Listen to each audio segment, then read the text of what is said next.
Pemirsa, Kedutaan Besar Iran tegas menyatakan negaranya tidak pernah memiliki dan mengembangkan senjata nuklir. Hal ini menanggapi pernyataan Presiden Prabowo Subianto sebelumnya yang menyebut Iran memiliki senjata nuklir. Dalam keterangan di akun media sosial, Kedubes Iran menegaskan Iran tidak pernah mengejar kepemilikan senjata nuklir dan tidak akan pernah melakukannya. Pasalnya Iran memiliki 3 patokan pengembangan nuklir, yakni fatwa pemimpin Iran mengharamkan senjata nuklir, senjata pemusnah massal tidak pernah memiliki tempat dalam doktrin pertahanan Iran, dan teknologi nuklir dimanfaatkan bagi kepentingan energi, kesehatan, dan penelitian. Dijalankan berada di pengawasan Badan Energi Atom Internasional.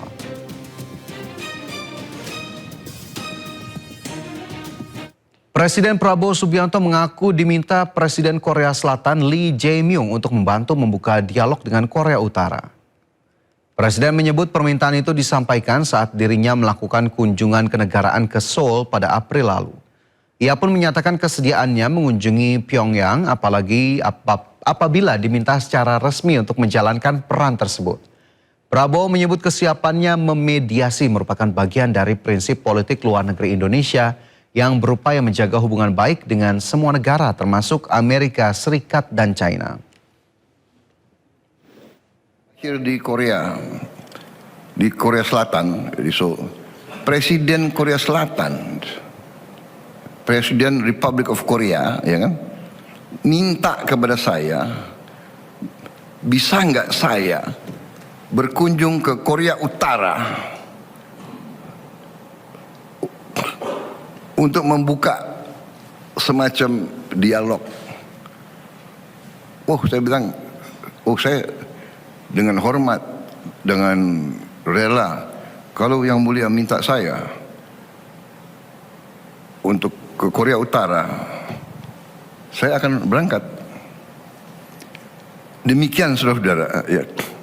Indonesia dianggap tidak punya kepentingan mau mencampur dalam urusan dalam negeri negara manapun. Itu yang kita pegang teguh. Jutaan umat muslim Syiah berbondong-bondong ke kota Karbala di Irak untuk mengikuti ziarah Arba'in memperingati wafatnya Husain bin Ali, cucu Nabi Muhammad dan Imam Syiah ketiga.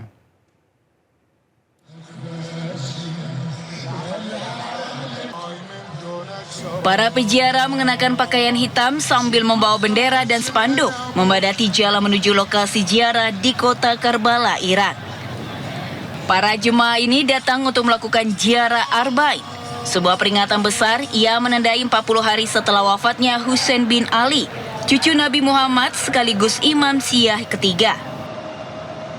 هاي الرسالة هي توارثناها من أجدادنا آبائنا جتينا وندزها أو نسلمها بيد أولادنا وأحفادنا. هاي رسالة الحق، رسالة الحسين ضحى بدمه وبعائلته في سبيل إحياء رسالة محمد وآل محمد. Media melaporkan jumlah peziarah dari luar Irak yang mengikuti Arba'in mencapai lebih dari 4 juta orang. Setiap tahun jutaan umat berjalan menuju Karbala, termasuk banyak yang menempuh perjalanan sekitar 80 km dari Najaf dengan berjalan kaki selama beberapa hari. Sementara pemerintah Irak mengerahkan pasukan keamanan gabungan untuk menjaga keamanan serta mengatur arus jutaan pengunjung.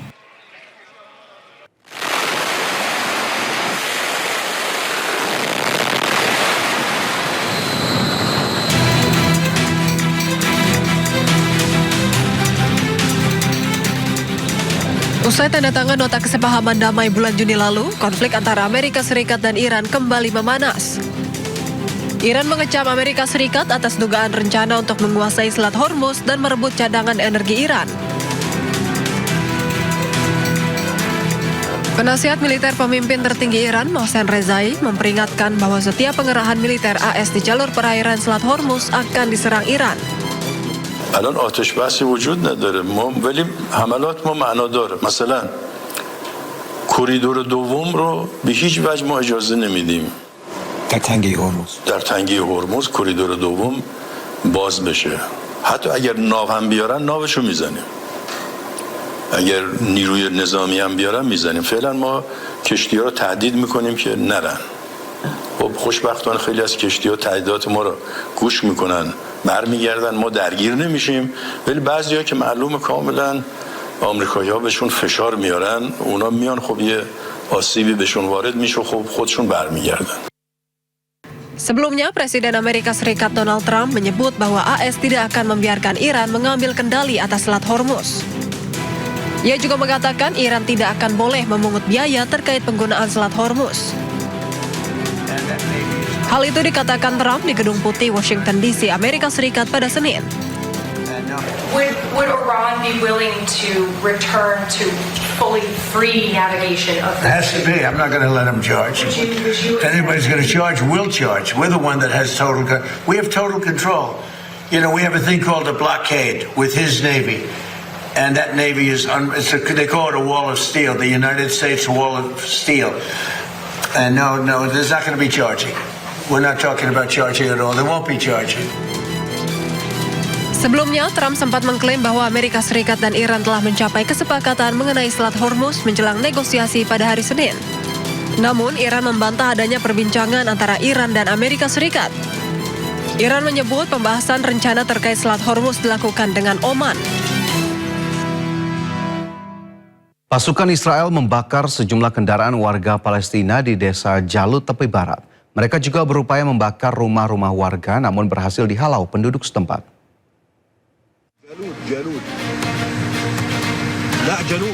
Pasukan Israel dilaporkan membakar kendaraan warga Palestina di tepi barat pada Selasa. Sedikitnya 3 kendaraan dibakar dalam serangan pasukan Israel di desa Jalut Selatan kota Nablus yang diduduki. Media Iran melaporkan pasukan Israel juga berupaya membakar rumah-rumah warga namun berhasil dihalau oleh penduduk setempat. Belum ada informasi resmi terkait adanya korban jiwa maupun luka-luka. Hingga kini pihak berwenang Israel belum memberikan pernyataan resmi terkait insiden tersebut. Ratusan anak mengikuti lomba maraton anak yatim Palestina. Kegiatan ini diharapkan dapat memberikan dukungan psikologis dan emosional bagi anak-anak yatim piatu di Gaza.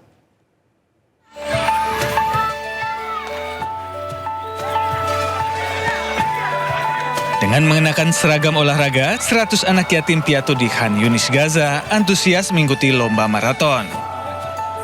Memulai start dari lingkungan Al-Amal di utara Khan Yunis, dengan semangat mereka berlari menuju Rumah Sakit Bulan Sabit Merah Palestina. 3 pelari tercepat memperoleh penghargaan berupa medali. Salah satu peserta termuda, Sarah Kanan, mengatakan bahwa lomba maraton ini memberikan anak-anak kesempatan untuk sejenak lepas dari trauma perang. اليوم احنا جينا نلعب نلعب رياضة مع الفعالية جينا جينا من مشوار بعيد يعني جينا من أبعد من الأهرامات كثير عشان نغير بس جو زهقنا من الخيمة وزهقنا من الحر وزهقنا من كل شيء تعبئة المية والتكيات وزهقنا نفسنا نشوف هيك حياة حلوة ونرجع لدورنا. السلام عليكم ورحمة الله وبركاته. Lomba maraton ini diselenggarakan oleh pemerintah Kota Khan Yunis dan Yayasan Kemanusiaan Indonesia INH. Tagrid Abdullah, juru bicara media Yayasan Kemanusiaan Indonesia INH, menekankan pentingnya dukungan psikologis dan emosional bagi anak-anak yatim piatu di Gaza. لأنه فئة الأيتام هي الأشد احتياج، هم اللي فقدوا العائلة وفقدوا الاحتضان وفقدوا حضن الأم أو الأب، محتاجين إنه ندعمهم نفسيا ومعنويا ونركز على احتياجاتهم. Menurut sumber media Palestina, jumlah anak yatim piatu di Gaza telah meningkat dari 22.000 sebelum perang menjadi sekitar 40.000.